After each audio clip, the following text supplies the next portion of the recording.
Hey everyone, it's Phil Frost from Main Street ROI. And I've got Mike Roberts here. He's the CEO and founder of SpyFu. Welcome, Mike.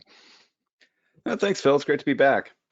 Yeah, we're finally doing this again. Yeah. Looking forward to this presentation of the ever-changing keyword research landscape. And just quick housekeeping, we are recording. I know everyone's going to ask that in just a minute. We are recording. We'll send the replay in about 24 hours, so you should look for an email tomorrow.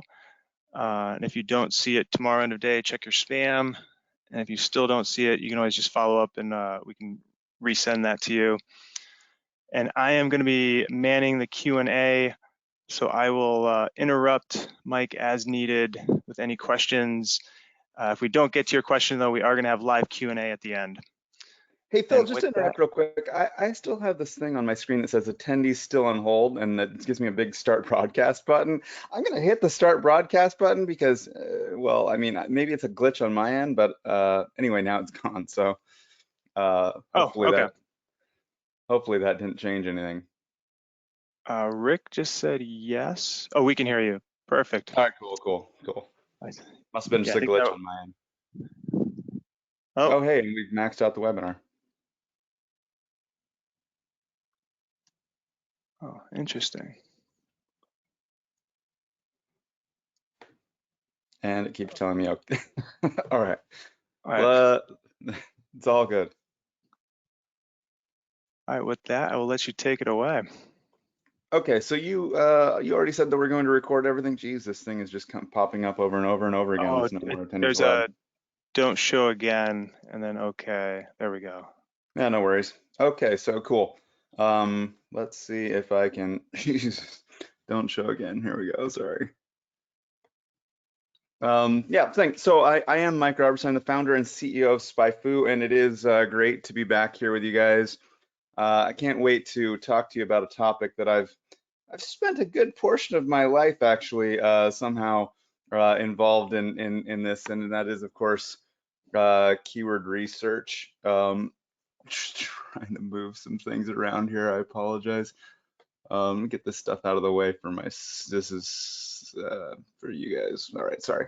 I'm going to talk about keyword research, and I'll be honest with you. I could give like 10 full-length presentations on different types or methods of keyword research. I've kind of done this a lot on stage and webinars in person.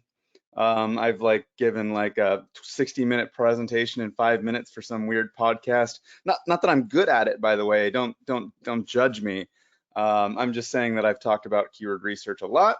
But there's some interesting things that are going on right now that have been going on for the God dang, this alert thing. It's just popping up literally in the middle of my screen. There's and I'm hoping you guys aren't seeing it. There's some interesting things that are going on in search right now. They've been going on for like the last well, about 18 months, and I've spent the last few months doing a bit of research and figuring out solutions. So I've got some really cool stuff that I've never talked about. Some things that I'm going to show you that really are brand new to me, and in that sense, also you possibly, but I just haven't shared them before. So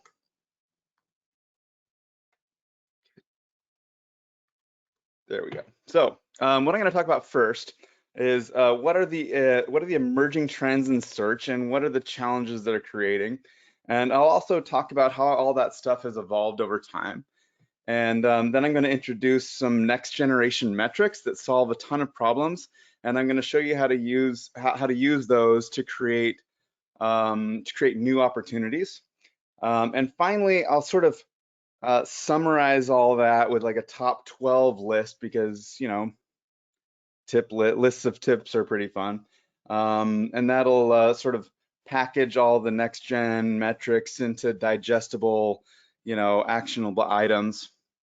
So with that, let's get started. So no-click searches, you've probably heard of no-click searches, or you haven't heard of no-click searches, but they're on the rise, right? They've been on the rise for about 2 years, and that's the headline. Fewer searchers are clicking through to publisher websites, and more of them are staying on Google. For whatever the case, they're not clicking. Largely, this is because of things that Google have done. And for search marketers, it's a bit of a crisis, right? There's searches, clicks that they used to be getting that they're not anymore, and they just can't, or can they? So everybody's talking about it. It's kind of the buzz of this industry. People are writing articles, giving presentations, I guess, kind of like me, I guess. Some people are even talking about antitrust, Google kind of stealing everything and monopolizing it. So let's get some context. It's normal for searches to not get clicked, actually. In the beginning, search sucked. We can go back a long way, like Alta Vista. You know, it was a pretty bad experience. And early Google was also pretty bad.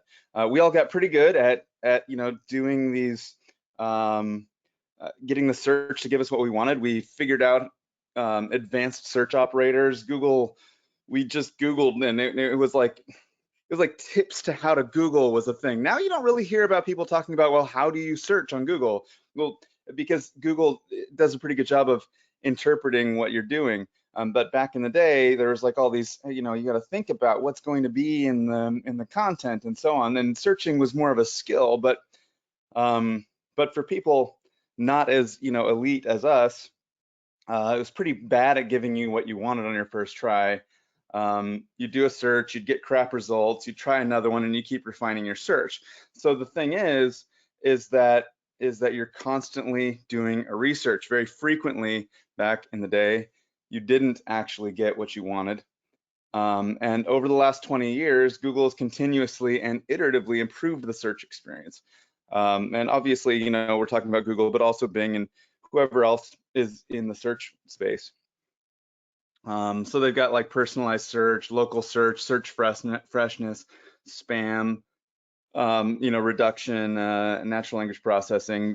They've improved, right? And if you kind of think about just personalized search, the idea being what you searched about recently affects your newest search. It's like that alone is going to cause you to click more frequently, right? So the results have gotten a lot better, and they deliver a clickable result on the first try a lot more often. So Google has continued improving their search results through a process called quality engineering, that a search is now about 3 to 4 times more likely to be clicked than the Google of 1999. So let me reiterate that. 20 years of continuous improvement has brought Google to the point where they can deliver a satisfying result slightly more than half the time. And that makes them the best search engine in the world, right? So for context, Amazon is the 3rd largest search engine, and they can get 42% of searches to click. And they have a much more direct financial incentive to induce that click. They also have a smaller search universe, right? So Google, by getting above like this 50% mark or up into the 60% level, is doing actually quite a good job of delivering results that you want to click on. So it is a hard problem.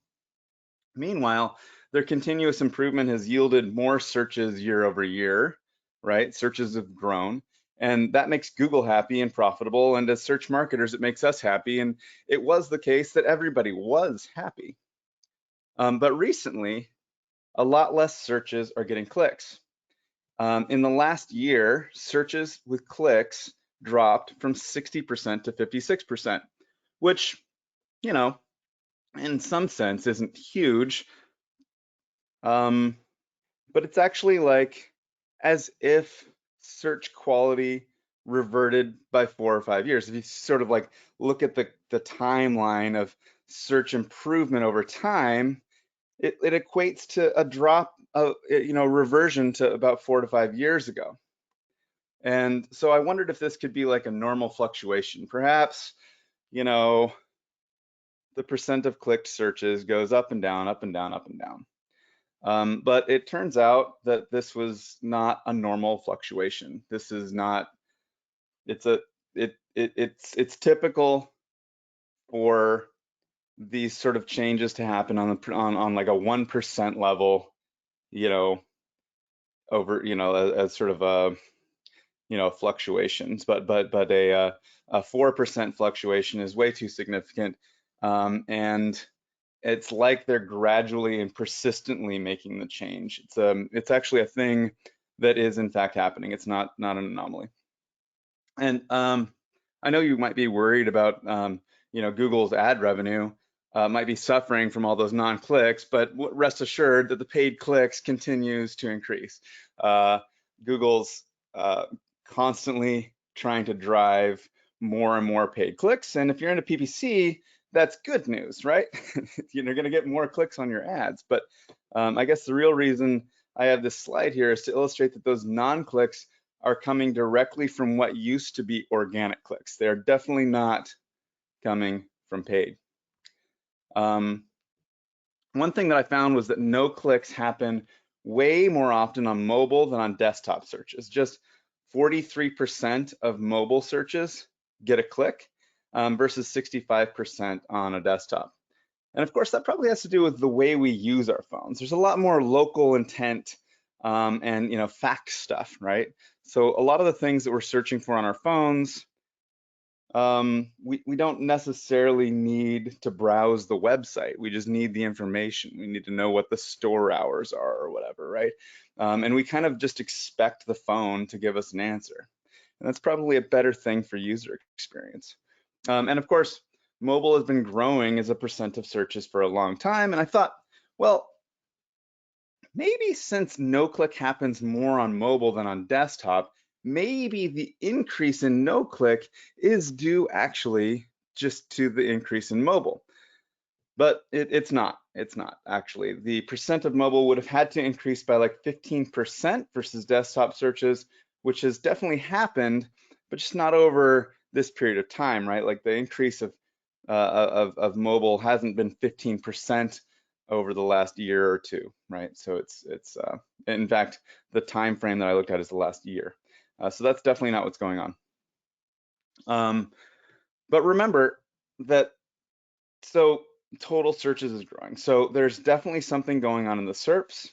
But keep in mind that the total searches is growing and there's no indication that that's going to slow down. So you've got like an 8% decrease in the size of the slice, but the pie itself got bigger. So this is less something to like sort of freak out and freak out about, and more of an opportunity to understand and hopefully exploit. So what is Google doing? Well, they've been doing this for a long time. I remember when I went to, I used to have to go to a Times of the World website to see what time it was someplace. This is, I think, the first time I remember Google adding an answer. I feel like this was probably introduced like 9-ish years ago, right? You can type in time in London and it gives it to you. And there used to be a website for Show My IP too, but not anymore, right? And a calculator, and you got weather, and you've got sports. And you've got these people things, right? So you got facts, you've got stocks. And I know I'm supposed to be super pissed off at Google for ganking all that real estate, but I have to admit, I use them all the time. Coming up with these sort of examples was super easy. I'm constantly using these. And I have to say that my kids have used them to learn about the world before they could spell. So they seem like a pretty good user experience, and but there's some stuff that's been more controversial. For example, things with local intent, right? These are things that have, back in the day we had like city search, and of course you've got Yelp and all this now, and so Google is kind of invading these areas that were specialist areas. You got hotels, you've got products, you got flights, you got movies, and you got lyrics. And there's a funny story on this one because these are not the actual lyrics for this song. This should be this song here, "Take Me Home, Country Roads" by Toots and the Maytals should be a cover of John Denver's "Take Me Home," but with a reggae beat. But instead they just sort of like stuck in some Willie Nelson song, and so I guess I win this round, Google. So those sort of things are pretty databasey and knowledge graphy. I mean, they've got a set of facts and they're kind of doing a nice job of picking the right ones, the correct row and column of data from a fairly large but organized, bounded set of possibilities. But recently, they've been generating answers out of much less structured data, basically creating sophisticated summaries from web content. So for pretty much anything that starts with the word best, Google's going to craft together a featured snippet. So you see what's going on in this diagram? Like, I basically circled, the part that I've circled is what Google used to use, right? Like these little crappy standard summary results. But they basically started to write these better formatted snippets, which actually, as a computer nerd, it's kind of impressive. I'm kind of, you know, it isn't like next gen AI exactly. It's just kind of an impressive, list creation out of, you know, it's they did a pretty good job. And sometimes they even do it more than for just one result. Here they did it twice, right? So best podcast microphones and the best podcast mics, and I don't know exactly why they do this, but so Google will try to make a best list out of anything. Seriously, I feel like if you are a lion, and I feel like I've been in this position. Like it's not like I'm gonna like just come out and say that a dog is just a shitty zoo animal, but come on, like you're a freaking lion, and it's best zoo animal. Seriously. Um, and so, okay, best dictators and best Ponzi schemes. These are actually the worst. These are actually not the worst I could make. You should try this. It's actually just crazy what happens when you put best in front of literally any noun or anything that could possibly create a list, because they will create a list. And it's mildly awkward, but also somewhat entertaining to do. These are like pandemic games, I guess, you guys. So anyway, there's a lesson here. When someone searches for best blank, Google wants to show them a list, no matter what, right? Because that's the searcher's intent. So the lesson is your page about your microphone optimized for best podcast microphone is not going to rank, ever. It's not going to rank. You need to create a list, right? In fact, there are no single product pages. And I stopped looking after page 3, but there's not a single product page in best podcast microphone. And so Google started doing similar stuff with questions, and probably will do more because of BERT and NLP as NLP progresses beyond BERT. So let's take a look at some questions. I basically just grabbed a few of the topmost search questions related to AirPods at semi-random. I didn't really pre-check these at all. Actually, I just grabbed them out of SpyFu and I typed them in. But 5 out of 5 of these, Google generated a feature snippet. So when did AirPods come out shows an actual date, and how long do AirPods last shows up as a factoid, 5 hours. The rest are kind of a long form formatted summary, but with a picture.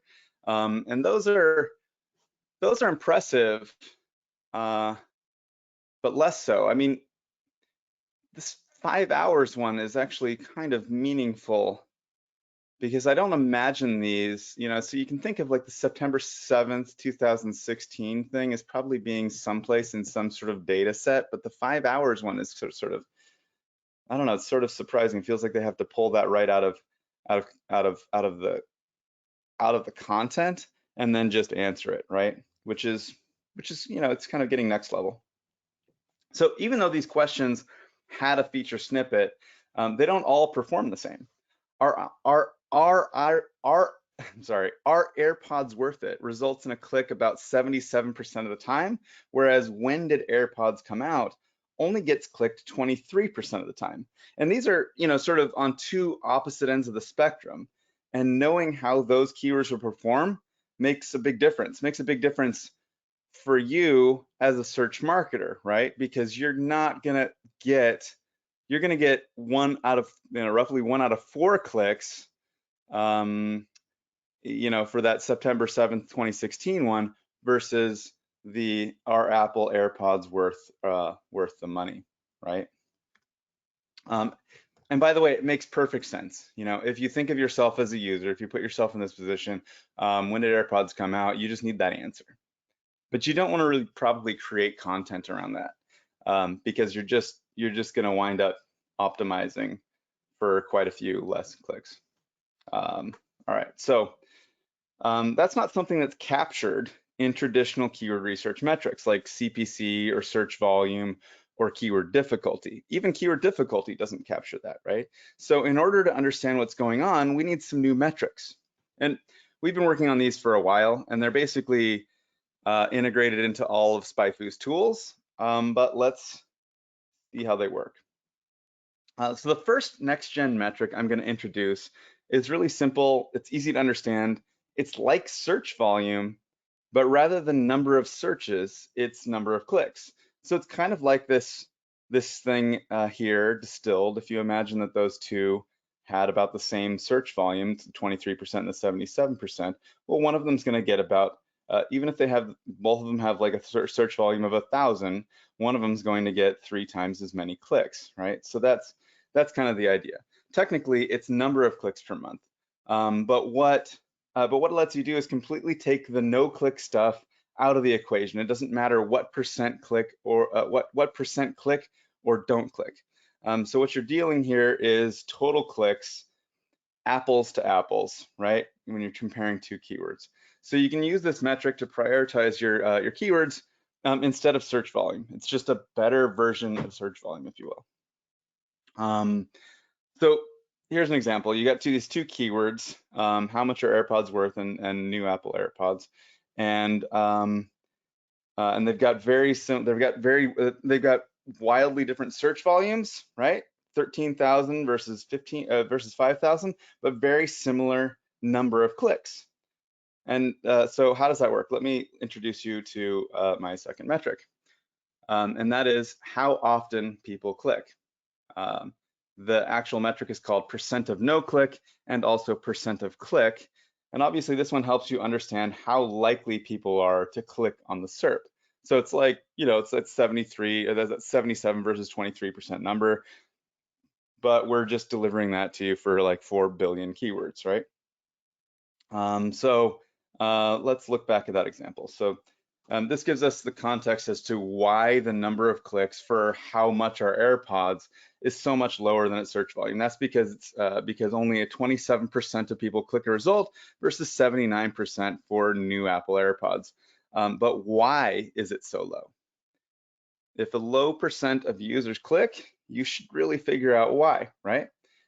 Maybe it's because it's very snippet heavy and nobody clicks because they just get their answer and go away, right? So how much are AirPods? Well, the official AirPods price is whatever. Or it might be actually, as is the case with this keyword, that it has a low click percent because it's very heavily mobile. So that brings us to my third set of metrics, which is percent of mobile and percent of desktop. Some keywords are very heavily mobile and some keywords are very heavily desktop. And that can lead to some important user experience choices. So for example, for mobile, you definitely want to build the UI mobile first. But you also might want to be more sensitive to bandwidth issues like large images, video, etc. So here's an example of 2 different types of calculators, both having very different mobile versus desktop footprints. So you see that due date calculator is very highly mobile, and GPA calculator is very heavily desktop. But note that the keywords are very similar in other respects. Very high volume keywords with a high click rate. And here are my final set of, sorry, I don't want to move on yet, right? So the difference here between these is really just this bottom metric that I have underlined. It's very high mobile versus very low mobile. All right, so here's my final set of metrics, paid versus organic clicks. The percent of paid is extremely useful to understand how purchase ready a keyword is. So the higher the percent paid clicks, the more purchase intent there are. In the past, I've recommended using CPC and number of advertisers as metrics to understand purchase intent, like particularly at scale, right? You can look at a keyword and you know that if it's got the word buy in it, that it's got a high purchase intent, you know, but when you're trying to filter through keywords to find keyword, like lots of them with high purchase intent or potentially for whatever reason low purchase intent, this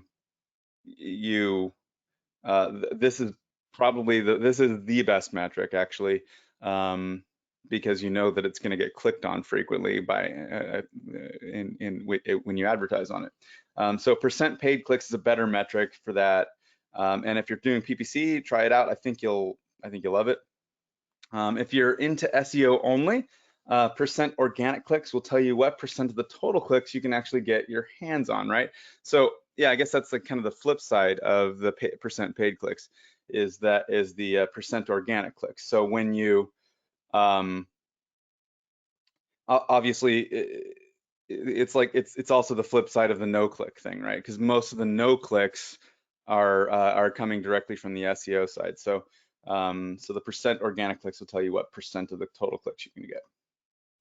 Okay, so when you put all these metrics together, you can get much more context about what the keyword is doing and how you can optimize it. So here's two keywords, both related to AirPods, both about the same number of clicks, but in every other way, they're polar opposites, right? So you got these two keywords that both get about, you know, 2,500-ish clicks, but their search volumes are radically different, right? Or well, at least Android AirPods gets about twice as many clicks, searches as how to clean AirPods case.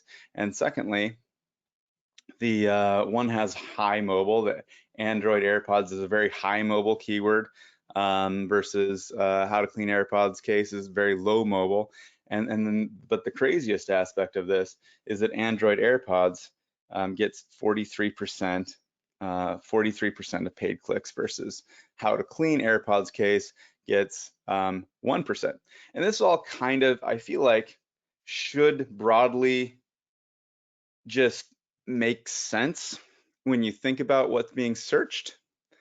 And that's an important thing when you're looking at data, right? Is that you can sort of gut check it. Okay, yeah, it makes sense that how to clean AirPods case doesn't get a whole lot of clicks, paid clicks. It also makes sense that that's not particularly high mobile, but the Android AirPods is. You just kind of like from a gut level, it makes sense. But the thing about it, the thing about it is that you are eventually able to do searching and filtering and sorting on these metrics. And so once you validate the logic of it in your mind, the power of being able to mine through huge amounts of data, huge amounts of keywords to find the best ones using these metrics is super powerful. It's literally like, you know, kind of like a superpower. By the way, all this stuff that I'm showing you on SpyFu is actually free. You can put in as many keywords as you like and filter and sort, and there's a limit to how many rows you can see. You can see like the top 5-ish, and almost all the tools out there now, the only version of free that exists is like a 7-day trial, but a considerable amount of SpyFu is free, so you can use it without even creating an account. It's like open, you know. You can use it all day. You can use, like, millions of people actually use the free version of SpyFu. So all the stuff I'm about to show you, you can use it for free. You just can't go quite as deep and you can't export. And you know, to some degree, we sort of hope that, and the way it works out for us is we get like millions of people that use it for free, and then some of them are like, I want to go deeper, and then they pay us, you know, $39 a month, and yeah, everyone's happy, right? I'm going to give you my top 12 list, my top 12 tips on how you can leverage these new metrics and a few other things to sort of excel at search marketing. Okay, so the number one easiest thing is to prioritize based on clicks, number of clicks versus search volume, right? We kind of talked about why clicks is a better metric than search volume broadly. And the idea is that, well, of course, these are just the actual clicks that you could potentially get versus search volume. It's a bit of a vanity metric, perhaps. You're not really going to be able to get all those clicks. Number Mike, two, yes. Mike, can I interrupt? For that clicks, I'm assuming that's organic and paid combined. Is that right? Yeah, that's going to be organic and paid combined. Okay. Yeah, it didn't result in when it got a click versus didn't get a click. It means that it yeah, there's three types of clicks: paid, organic, and not. I guess that's not a click, is it? Three types of searches that resulted either in a paid click, an organic click, or no click. Got it. So the other thing we can do is filter out keywords with high non-click. So generally, this is similar to what we did with just prioritizing based on clicks, but things that are not getting clicked at all generally means that people aren't engaging with that content. They're just looking for a fact. You could filter for high non-click and treat them differently, but the idea is that when something is a high non-click, it's more factual, and so you need to do a different type of research. And generally, when you're trying to build just sort of like your standard, when you're building content, these would be keywords that you would just basically want to avoid unless you're taking a specific tactical approach to ensure that you're using the right techniques to get into that featured snippet. And so that kind of leads to this one, which is to snippet optimize for the high no-click keywords, right? So you just want to treat them quite differently. You want to make sure that the facts, the answers that are basically being dealt with there are properly tagged. Snippet optimization is kind of a whole different subject. I don't have slides for it, but look up snippet optimizing or optimizing for doing like on SERP optimization. If you Google those things, there'll be lists about how to, or articles about how to do that. So you want to, tip number 4 is to optimize your on SERP presence for no-click keywords, and this is sort of what I'm talking about here. You want to get in the lists that are part of the snippets. So you want to fill out profiles for anything that ranks in your space. You're basically optimizing not for the actual SERP, but you're optimizing to get into the snippet that Google generates, right? So you want to add yourself to these data sources that Google is using to do these things. Tip number 5 is to take high percent mobile searches and be sure that you build a mobile first experience. So here are those two calculators that I did before, due date calculator and GPA calculator. And the due date calculator is 90% mobile, and the GPA calculator is 10% mobile. And when you look at these things, well, you can kind of see that the GPA calculator is not optimized for mobile. Actually, they did a pretty good job here, and and to some degree, well, here's what the same thing looks like on their desktop, right? So these guys, this GPA calculator did a terrible mobile first experience, but that's a good thing because they actually built this thing to be desktop first. So tip number 6 is to build a desktop first experience for high percent desktop keywords. And you can see that these guys that did the due date calculator did a good job doing optimizing for their thing. And did they do it? Did they do it knowing that these things were mobile or not? Well, not necessarily, right? It's possible, it's likely that Google just chose them to be at the top of their results because they had the good mobile experience, and these guys with the GPA calculator got their top spot because they had a good desktop experience. But that's what you want to do. You want to take advantage of what Google's going to choose. Tip number 7 is build your content around the questions that people ask. This is one of my favorite things that we have made a first-class experience in SpyFu lately. We're not the only tool that has questions, but I personally spent a good deal of time actually crafting this, and I feel like we did a pretty good job. And the idea is that questions are like topics. They're just this glorious writing prompt. And so for any topic or for any competitor, you can actually just start with the questions and just start answering the questions. And it's a really, really great shortcut to building great content. So be sure to match with the search intent. So like, what does Google want to promote, right? So you want to look at the SERP and kind of like how the best podcast microphone kind of deal. When you that they want to that they want to list, you need to look at the SERP and see what's ranking first to understand what Google wants to rank. You also need to understand mobile versus desktop and click versus no click and that type of thing. Tip number 8 is to zero in on the buying keywords using the paid clicks percent. We talked about this kind of when I introduced it. It's a better metric than CPC or number of advertisers in terms of identifying purchase intent. The more likely somebody is to click on the paid ad, the paid keyword, the ad on the page, the more likely it is to have a buying intent. Also, you can use the transactional keywords, which to find opportunities in the buying cycle. So some of these things are like best blank reviews for these things, shop for, get things cheap, and you can kind of see where these things sit in these transactional keywords are ranked highest when they're let's see.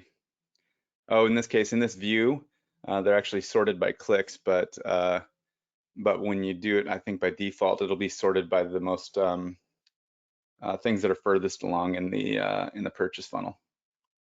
So you use those transactional keywords, and then what you want to do is filter. You find the transactional keywords, and you filter by clicks or search volume to go after the big ones, or keyword difficulty to go after the easy ones, or low no click if you want to avoid snippet optimization, high organic clicks if you want to compete with the paid, high paid clicks if you want a proven paid keyword, or a high percent mobile or desktop depending on the user experience you can provide. Tip number 10 is to focus on clusters of keywords. I've been talking about keyword clusters and keyword groups and that type of thing for a pretty long time. Keywords aren't independent, and they become less so. They've become less so over time. And so you should focus on clusters of keywords, the broader topic. And so things like RankBrain and BERT have had an impact on making the SERPs more similar inside of a cluster. I've done a considerable amount of research on this, and you'd be surprised how much like these a cluster of keywords, maybe the top 30 keywords in a cluster will have literally one change in all of the SERPs, right? So Google is actually returning, in a sense, fewer distinct SERPs. So you can focus on these whole clusters of keywords, meaning that you can rank. If you rank well on one keyword in the topic, you'll rank well on other keywords. And Google's gotten considerably better at that. But when you organize your keyword research around clusters, it's easier to digest. You don't have these huge lists. And when you track your progress in clusters, right, like when you're doing like sort of position tracking, rank tracking, um, the needle will move sooner and your progress will be more consistent, and you'll have more sample points, and so it'll be less shifty and spiky. So focusing on these groups is something that I've been talking about for a long time, and that's why when we rebuilt the keyword tool and rebuilt all of SpyFu actually over the last year or so, we made clusters first class, so you can apply the filters, any of these filters, and then it'll update these groups. And in some tools we call them groups, and other ones we call them topics. So you can research high percent clicked AirPods keywords, or in this case here, we're just looking at Star Wars Fallen Order stuff in general. But you can see that we've grouped, all these groups have like the search volume of all of the keywords in those groups. So you can kind of right size. I'm not saying you necessarily want to target the biggest possible group. What you want to do is target the type of the size of group for the content that you're ready to produce. And as you can imagine, I've got some tips specific to looking at your competitors for inspiration, given that that's what SpyFu is known for. First off, all of our tools have all these next generation metrics integrated, and everything is pretty well standardized in terms of how and where you can access them. But there's some cool time-saving tricks here, especially with the new stuff we've rolled out in the last year. So when I'm doing PPC research on a single competitor, the very first thing that I do is eliminate all of the keywords that I already buy, right? So this is like a little trick, right? Just, if I'm already buying the keyword, I don't need to see it. There's 0 point in looking at my competitors' keywords and seeing ones that I already buy. So I just type in my domain in this box, and boom, everything that I now see is an actual opportunity for me to like add to my campaign. But the next thing that I do is I flip over to the groups tab, because I don't really want to look at individual keywords. I want to look at the keyword group size opportunities first, right? I'll look at individual keywords, I guess, at some point, but these are keyword group sized opportunities that I'm not already buying. And in this case, by me, I mean Guitar Center is not already buying. Actually, no, reverb.com is the one that's not buying. So Reverb is like a competitor of Guitar Center if you aren't into guitars or something. So these are pre-sorted by the potential ad group size, right? So you can see that, what am I looking at here? Gibson, looks like I'm looking at Gibson, just Gibson in general, right? And but you can see like 335 or Gibson SG, which are probably types of guitars that are Gibson, are represent a certain amount of search volume. And Mike, I didn't get this question, but I have to assume people are wondering, since they're called groups, are you recommending you put all of those keywords into their own ad group? Is there like any relation to ad groups in Google Ads and the groups you're showing here? Yeah, I think that you can, right? I think that that's, I wouldn't necessarily take the entire Gibson group that represents 233,000 searches and put that into a group, but I would go down to those lower levels, and those would be that would be the ad group size. That's something that you can write an ad for, and that's what's great about these, is that all these keywords are going to have enough in common that you can write an ad around them, or a split test of ads, and you'll have enough search volume that you'll actually be able to get a difference. You'll be able to see a difference. But yeah, that's exactly why it's called groups. And specifically, yes, those would be, if you want to create an exact match group, go for it. If you don't want to create an exact match group, then you basically would just take and do like a modified broad or a phrase match on like sort of like Gibson 335, or you'd do like plus Gibson plus 335 or something like that. Does that make sense? Yep.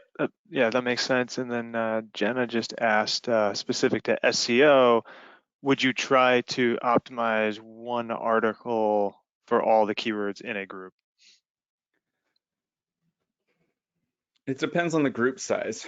So yes, and let's see, where are we at? So I tend to think that the proper size to target for a piece of content, like the proper ad group size, keyword size, sorry, not ad group, topic size, if you will, right, would be somewhere between like 1,500 and 10,000 searches, right? So I would probably not try to target a piece of content to Jedi Fallen Order. That wouldn't be something that I would do. I would drill in deeper, and you know, you can just keep drilling until you get the right size, or drilling or filtering or whatever. Does that make sense?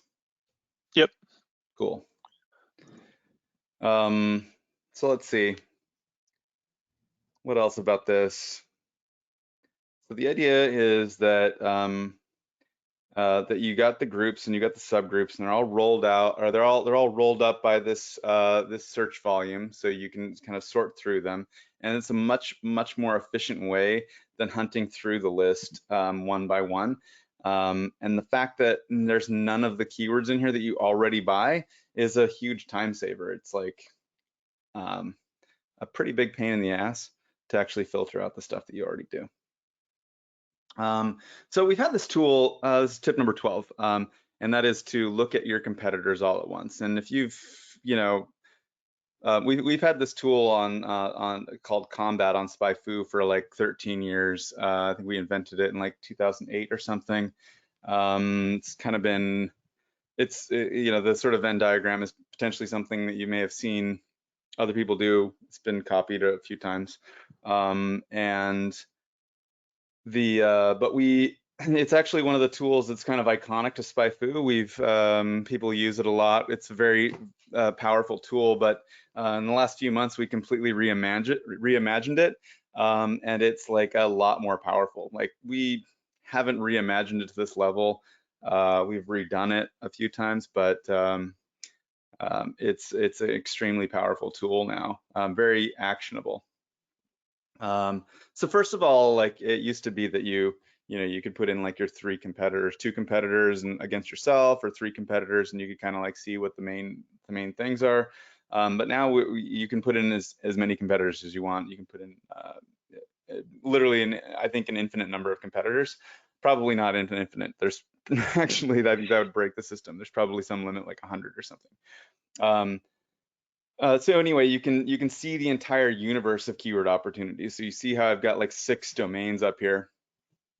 And so now when we look at all keywords or questions, we're looking at any keyword or questions that any of these competitors rank on. So you can really kind of look at the entire market.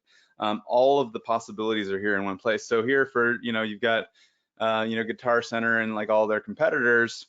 You've got 2.58 million keywords representing 464 million searches, and you got 77,000 different questions that you can answer, and the reason that you know that is because these competitors actually rank on those questions, and so it kind of represents the entire, not necessarily all of the possibilities for the space, but all of, like, it's a pretty significant body of opportunities in this market. And so the first place that I go is I go straight to topics, because that's what you build content around, right? So when we choose questions and we click on the topics tab, you can see those 77,000 questions that the competitors in the market rank, broken down by cluster. So just the same way we did when we looked at clusters and the other tools, but when we do it here, and we do it on the questions that get asked, it becomes this insanely powerful tool for generating content ideas, right? So you've got like how to set up an acoustic guitar, how to string an acoustic guitar, how to learn acoustic guitar, how to lower the action on an acoustic guitar. These are just like the top, you know, 4, right? And obviously this is just around the area of acoustic guitars, and there are like 751 more questions in this subtopic alone. And as you can see, all of the advanced metrics and tools that I talked about in the first, you know, 10 tips are here. So you can kind of combine the power of the competitive market with these new advanced metrics to really find a way to win in content marketing and SEO. And of course, it also works for PPC. And in the case, in this case, in the case of PPC, I start with all keywords. That way, you're looking at all the keywords your competitors buy. You don't necessarily need to focus on questions. So you're looking at all keywords, and then my second step is that I filter out everything that I'm already buying, right? And then I switch to groups because these are obviously ad group size opportunities. So all these things that we're doing in the other tools, you can also do here. Okay, so those are my top 12 tips. But let me bring this back around to Google and what they're doing with the SERP and why they do it. So Google is going to continue to do this. They're going to continue to keep people on their SERP. They're going to try to answer more questions, without pushing you off onto somebody else's site. And I guess there's two reasons that you could think about this. One is that you could say, well, they just really care about a great user experience, and that it's possible that their North Star is that a user experience, but sort of a mildly cynical way of looking at this. Not necessarily cynical. It's a for-profit company. They're in ads for sure. Their North Star is effective CPM, right? So how much money do they make per 1,000 visitors to their site, right? And more broadly, it's average revenue per user, right? So what that means is that it's not necessarily about impressions, but how much money are they able to make off of you, the searcher? And so the quicker they can deliver you the answers to like the non-transactional keywords, right? They want you to click on the buying, the purchase intent keywords, but they want to just give you the answer for the other stuff, right? If they can just give you the answer for the informational stuff so that you can then do another search that's more purchase intended, more searches equals more ads served equals more money. And I don't think that that's overly cynical at all. Actually, I just think that that's how business works, and that's how Google is going to optimize. So what's next? Well, no-click searches is going to evolve into no search searches, and I'm actually not even remotely joking. Here are some no search searches. I type in weather and it gives me the weather where I am. I type in the capital of a country, the capital of Madagascar, gives me Antananarivo. I'll get it eventually. Type in a definition, it gives you the definition. There's a variety of these things that happen at certain dates, like if you type in like a Super Bowl, whatever, UFC fight or something, or presidential debate, something like that, those things will pop right up and give you the date. But that whole more searches thing, they've been making that happen for like 20 years, and honestly, it's worked out pretty well for us. So I suspect that that'll continue. And things are a bit more complicated, but I'm kind of an optimist. So take your pick. Chance favors the prepared mind, or chaos is a ladder. However you want to look at it. Things are opportunity. This sort of change and this in the way that Google operates, this continuous change creates opportunity for all of us, particularly those of us that understand how it works and what their purpose is. With that, I will open it up to questions. That was great, Mike. Thank you. Thanks. There were a few questions I did not get to. So what is your opinion on using broad match versus exact match, or is it just dependent on the term? I would basically never use broad match for anything, to be honest. I think that that the erosion of exact makes it it's like exact over time. Exact used to be exact, right? Like it had to exactly match. And now exact includes misspellings and plurals, which can make a pretty big difference. Same thing with phrase. And so I think that the best strategy is to basically never start with broad and start at least with phrase. And as you get traction or as you get data, you want to promote promote from phrase to exact. You can use modified broad, but I would never personally start a campaign or end a campaign certainly with broad. And I guess on that topic, so with broad, you would obviously have some negative keywords. One thing I think would be interesting is just how to use SpyFu to find negative keywords. Is that something you would recommend, or any tips there? Oh yeah, for sure. Actually, I didn't go. I actually given a whole presentation on negative match things. So there's a if you have an existing campaign, you can type in your domain, and we have a product, a tool called Google Ads Advisor, and in Google Ads Advisor, you can just you type in your domain, and then it'll basically compare your campaign to like your top 6 competitors, and find out things that you're buying that they're not. And generally, one thing that we've learned, over 15 years, is that there's sort of two patterns in paid search, right? In terms of using your competitors. Number one, like when one of your competitors is doing something, buying a keyword, that's a good signal. But when many of them are, like when all of them are, um, and buying a keyword, and they've been buying it for like years, there's a strong signal.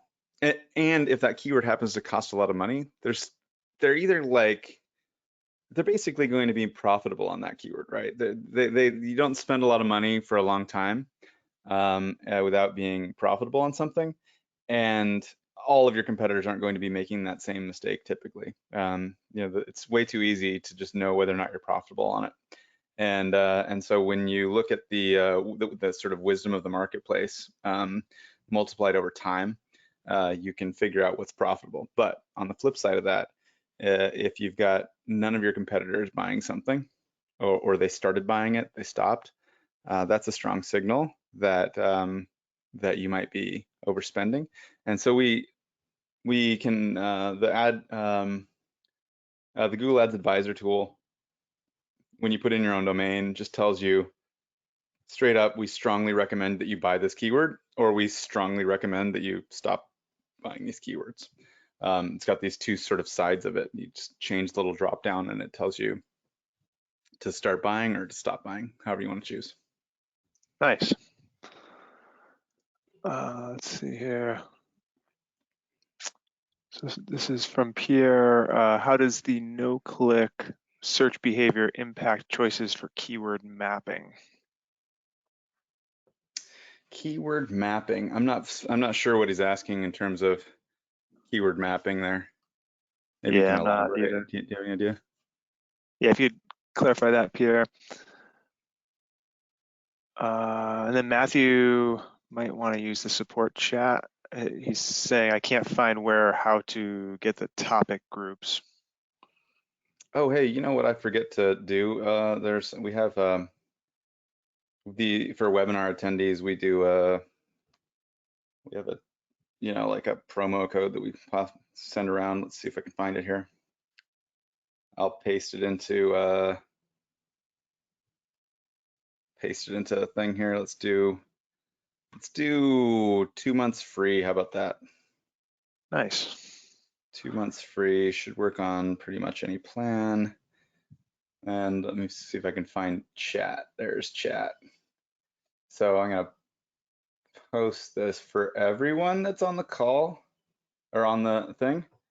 And this is a 2 months free. It kind of says it right in there, spyfu.me/2 months free.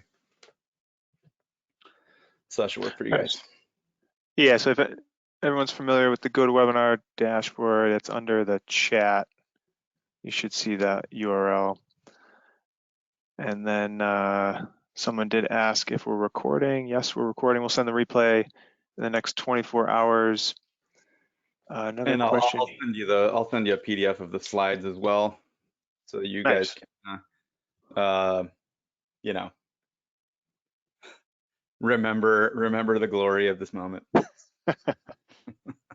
Um, Another question about SpyFu here. Is the Google Ads tool within SpyFu free? Yeah, it's like everything in SpyFu. There's really just like limits on the number of rows that you can get and whether or not you can do exports. So yeah, you can get those top tips for free. It is in a top tab. Let me see. I might as well just see if I Just a can live show it to demo. you guys. Yeah, Yeah, see what happens here. no pressure. Yeah, no worries. So here we go. So it's Google Ads Advisor. So if I were to put in, we've been using Guitar Center. Hopefully they have some. So this is going to show us buy recommendations. So it's going to say guitar training software. It's probably a pretty decent purchase, a pretty decent one for them. I bet they have that. I bet they sell that somewhere. And then, but if we want to use a negative match, we can do that. Switch to negative match. Okay, so that's an interesting one, right? So what it's saying is none of your competitors are buying the keyword Guitar Center. And so that seems like a terrible recommendation for us to say, but actually, if you think about the way that the software is working, it makes a lot of sense. None of the competitors are actually able to be profitable on Guitar Center, and it's something that you're buying, right? So we recommend that you stop buying it, right? But you as the user would be like, no, that's my brand, right? And so it, but in a sense, what it does is it validates the recommendation. It's actually a good recommendation if you take out the fact that it is their brand. So then when you look at this next one, piano lessons near me, yeah, straight up, probably Guitar Center shouldn't be. I suspect that they don't like. I suspect that Guitar Center doesn't have piano lessons. They probably should stop buying that. It's costing them $2,500 a month, right? So that's $2,500 a month in savings for them. Guitar Center near me would be a good one. They should keep doing that one. But music classes near me, I don't know whether or not Guitar Center offers music classes. If they do, then it's not. I just don't know enough about Guitar Center to know for sure whether or not they have these things. I kind of feel like they might not, but those would be the negative match recommendations. And by the way, so yeah, those would be things that you can get all these all those recommendations there that I just gave you for free. You just, if you want more, then you just have to log in. Make sense? Nice, yeah. Jenna asked, with no searches, wouldn't that defeat the average revenue per user effective CPM argument? Can you break that down a Oh, with bit? no searches. Well, the idea there is that with the no searches is that yeah, first of all, something like weather. What was that one? What were those guys that we did there? We did like weather. What was it? Weather near me or something, or weather In in. Oceanside, I think. Yeah, and so if I were to do that actual full search, this is the SERP. There's literally no ads on this page, right? So they're kind of saving themselves from having to show an impression, a whole SERP. I'm basically able to get that information and then just like go about my day and then maybe like, search for like buy umbrella or whatever, like that would be like, you know, more like what they want me to do, right? They don't want me to even spend my time browsing the site to find out the weather. Yeah, that makes sense.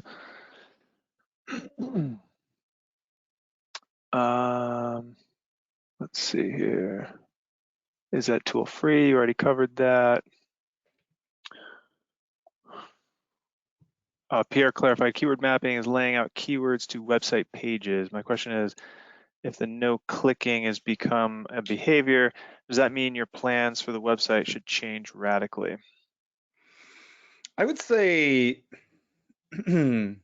probably not necessarily radically, but if you're thinking about those two that example that I had, let's see, where we had 73 or 77% versus 23% or whatever, and you're kind of treating those keywords with equal priority, right? You'd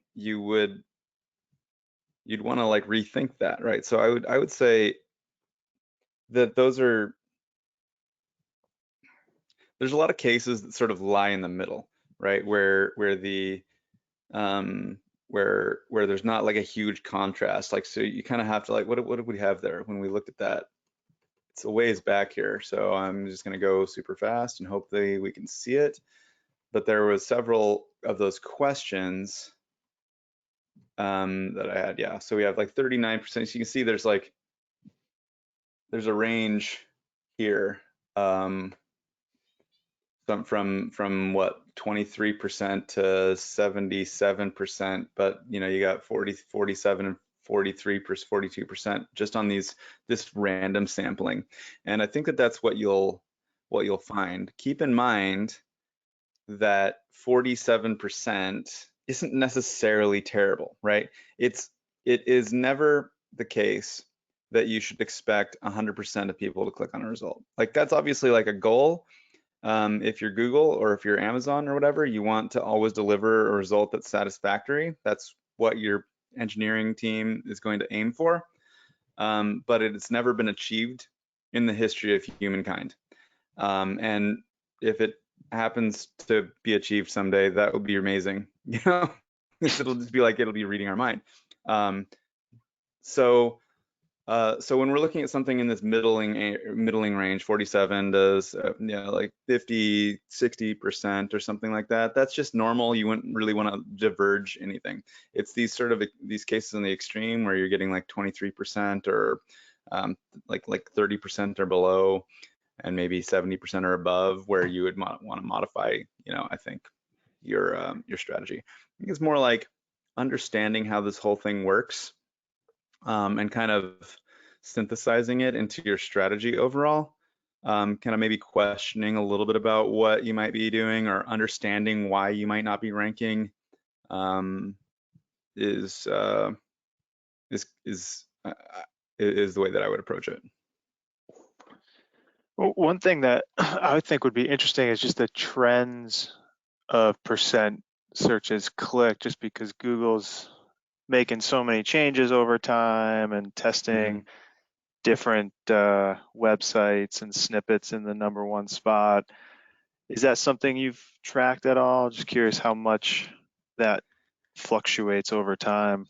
Yeah, that If you was ever like, see that it's like 50% and then it jumps to 70 just because of a big Google update.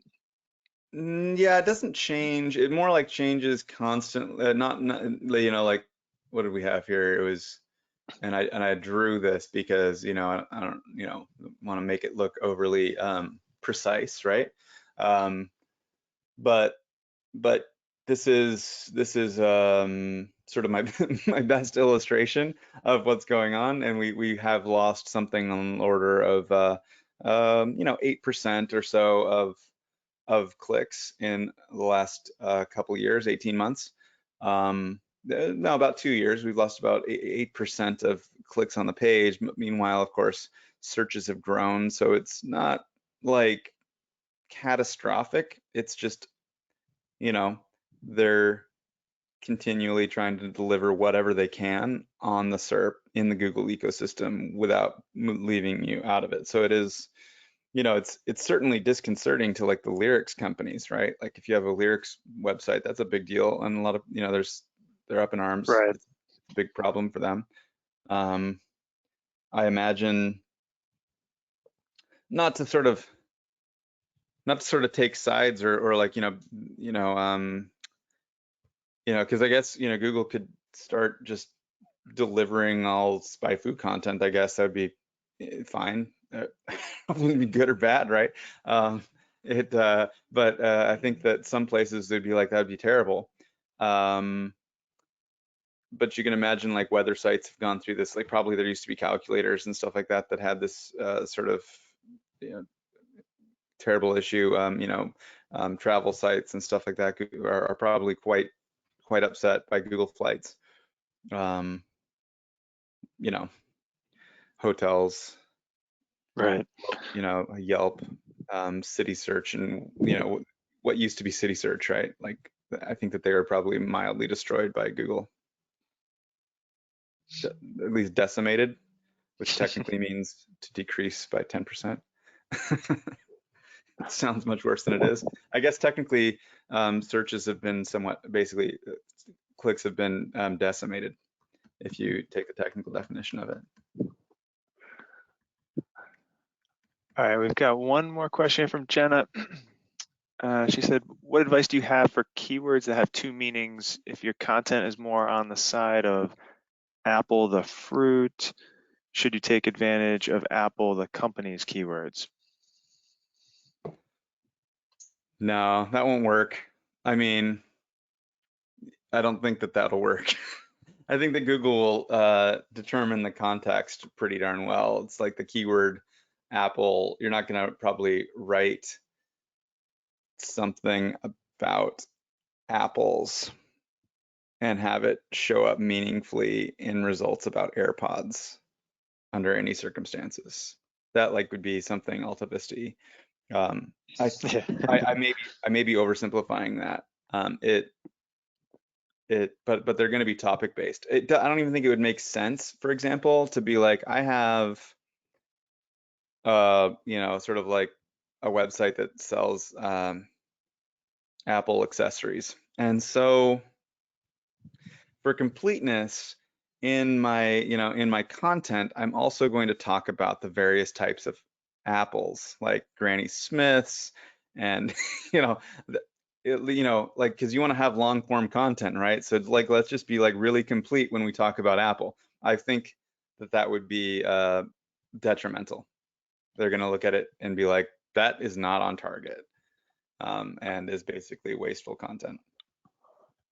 That's where I would put my money. Of course, I don't really know that for certain without running the test. It'd be funny if it worked. I would be surprised by it. I don't think it would work in the long run. Do you have a vote on that? Yeah, I totally agree with you. It's going against the grain. Yeah. And typically, that's not going to work long term. That won't work. It certainly won't work long term. It would be kind of funny if it worked in the short term. I'd be impressed. Anything else? I think I got through all the questions. And I don't know if anyone or if everyone caught the chat message, but if you go to the chat and go to webinar, you'll see a link for 2 months free for SpyFu. And just to reiterate, we are sending the replay in the next 24 hours, so you should get an email by tomorrow around noon Eastern time. If you don't see that, check your spam folder. And if you still don't see it, just reply to the GoToWebinar email and we can send that again. But I think Awesome. that is it. Any final words, final No, man, it's keyword been great spending recommendations? time with you. Good to talk over. It's been a little bit of time. It's been a while. I know. Yeah, we got But to do this again. Thanks again, yeah, Mike. for sure. All right, man, take it All right, easy. everyone. Have a good one. Take Bye care. bye. Bye.